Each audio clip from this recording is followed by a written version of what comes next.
All right, ready to dive into some geopolitics? You've been itching to get a handle on those power shifts everyone's talking about, right? hmm And that chapter you sent, the one on alternative powerhouses, Yeah. spot on. We're talking about the heavy hitters this time. The European Union, ASEAN, and China. How they're shaking things up on the world stage. It's a fascinating time, no doubt. We've been so used to a world dominated by a few major players, but now it's like someone flipped a switch. Yeah, like take the EU. Everyone knows they're an economic giant, second largest economy in the world, right? But this chapter argues they're aiming for something way bigger. It's not just about economic clout anymore. It's about a seat at the table when it comes to global decisions. Ambitious? Much? It's quite the journey they've been on when you think about it. What started as like a post-World War II recovery plan, with things like the Marshall Plan, has morphed into this political entity with its own flag, anthem, even a single currency. That's a pretty bold statement. Right. It's like they're saying, hey, we're not just a bunch of countries anymore. We're a united force to be reckoned with. But, and maybe I'm being cynical here, but how does that square with all the internal skepticism they face? I mean, Brexit, that's a pretty big contradiction. Oh, absolutely. Euroscepticism, it's a real challenge for them. Some folks just aren't sold on handing over more power to a central authority, which is understandable. Then you've got the economic anxieties, the fear of losing that national identity. It's a tightrope walk for the EU, for sure, finding that balance between a united front globally while addressing those internal concerns. Makes you wonder, do those internal struggles actually limit their power on a global scale? Hmm. Hmm. Okay, speaking of different approaches to power, let's hop over to ASEAN. This one really got me thinking because they've gone down a totally different path than the EU. It's fascinating. It really is. What's so interesting about ASEAN is their emphasis on what they call the ASEAN Way. It's this unique approach to international relations diplomacy first, cooperation, not confrontation. Big emphasis on respecting each member's sovereignty, which is pretty different from the EU's whole integration thing. Right. It's like they looked at all those traditional power struggles and said, nah, we're good. But here's the thing, and this is what blew my mind. Their economy, smaller than the US, smaller than the EU, even smaller than Japan. Yeah. But their influence. The chapter said both the US and China are practically begging to sign free trade agreements with them. That speaks volumes. It really does. Their economic growth has been off the charts, making them a key player globally. And their approach to regional security, equally interesting. They've got these forums, like the ASEAN Regional Forum, ARF for short, Yeah. where they create this platform for dialogue, cooperation on all these sensitive security issues. Even with countries outside the region, like the US and China, get involved. It's pretty remarkable. So we've got the EU and ASEAN proving their different paths to global influence. Where does that leave a powerhouse like China? Made in China is everywhere we look. It's got to be a sign of their economic rise, right? But I'm curious, how is China's approach to power different from these other players? You're right. Their economic transformation has been, well, remarkable to say the least. In just a few decades, they've gone from a pretty isolated, centrally planned economy to the world's second largest economy. And they've become a major player on the world stage, that's for sure. It's like they say, we're skipping ahead and just hit fast forward on their economic development. But, I mean, the chapter also pointed out how China's approach has been more gradual, more state-driven than a lot of people expected. It's interesting how they balance that. Yeah, it's key to understanding how they operate. They didn't just ditch their socialist roots completely. Yeah. It's more like they've created this unique system, a blend of market forces and a good dose of state control. It's like the government's this guiding hand setting priorities, managing key industries. It's fascinating. And then there's the ripple effect on the global stage, right? Their success has definitely made waves. The chapter mentioned these huge foreign exchange reserves they have and how they're using that financial muscle, investing in these massive infrastructure projects all over the world. It's a power move, for sure. It is. We call it economic statecraft. China's become a major lender, a major investor, especially in developing countries. Think about initiatives like the Belt and Road Initiative, right? It sparked debate about potential debt traps, but it also shows how they're using economic power to build relationships, secure those strategic interests. Smart, really. It's true. Every move these alternative powerhouses make has a global impact.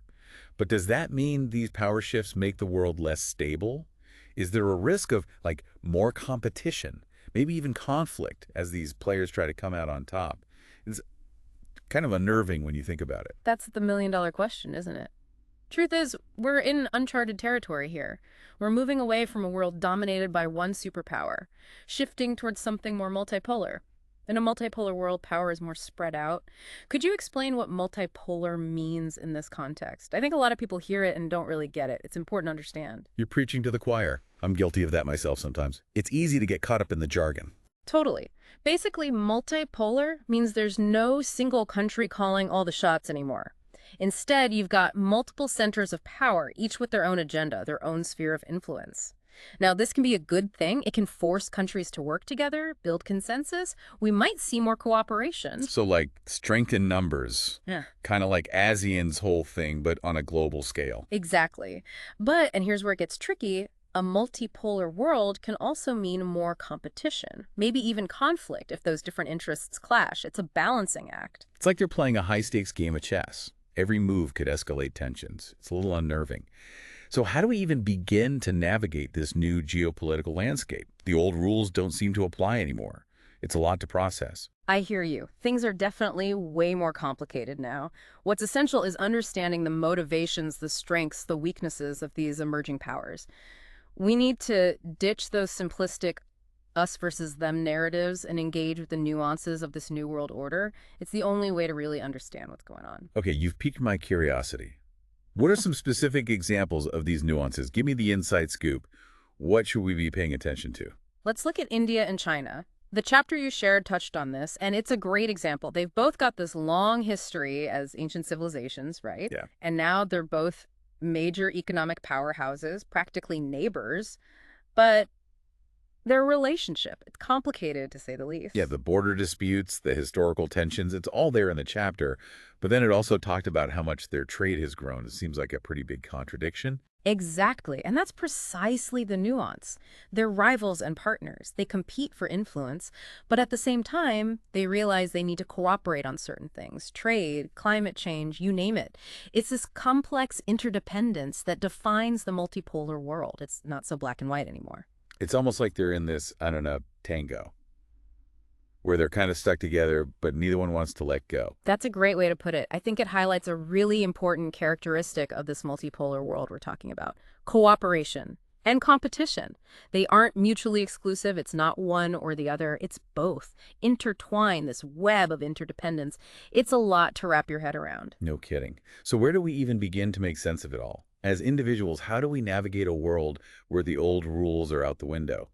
It's overwhelming sometimes. You start with awareness, right? Just recognizing that power isn't concentrated in the hands of a few anymore. That's huge. That's the first step. Then I think engaging critically with the information out there. We can't just accept headlines at face value. We have to dig a little deeper, you know? Question those assumptions and always, always seek out diverse perspectives. Be our own geopolitical analysts, basically. Exactly. Informed citizens, right. Understanding those forces shaping our world. And it's not just about passively reading the news. It's about actively shaping the future we want to see. That's empowering. I like that. Okay, so what does that look like practically? How can we, even in our own lives, have an impact on these global power dynamics? It seems so huge. It might seem that way, but there are tons of ways to get involved. Supporting organizations, doing work on the ground, global development, climate change, human rights, things like that. Or advocating for policies that promote cooperation, sustainability, diplomacy. Every little bit counts. It's about realizing that even though it seems massive, our actions can make a difference, create a ripple effect. Exactly. Every voice, every single action adds to the collective effort. It's about building a more just and equitable world. And isn't that the potential of this multipolar world? Maybe it can be more democratic, more representative, ultimately more peaceful. That's what we're hoping for. There's that hope again. I love it. So it's not just about military might or economic dominance anymore. It's about ideas, innovation, cooperation. I think so. The future isn't set in stone. It's shaped by the choices we're making right now. The more informed, the more engaged we are, the better equipped we'll be to navigate this complex, multipolar world. We can shape it for the better. So wrapping up this deep dive on alternative powerhouses, I think the takeaway is the world is changing. And with those changes, we've got challenges, yeah, but also incredible opportunities. Yeah. It's on us to stay informed, stay engaged, and help steer things in the right direction. Absolutely. The world's watching, the world's listening. Let's make sure our voices are part of that chorus pushing for progress and understanding. That's a wrap on today's deep dive. I hope you found this exploration of alternative powerhouses as fascinating as I did. Until next time, keep those thinking caps on, and remember, the future is ours to shape.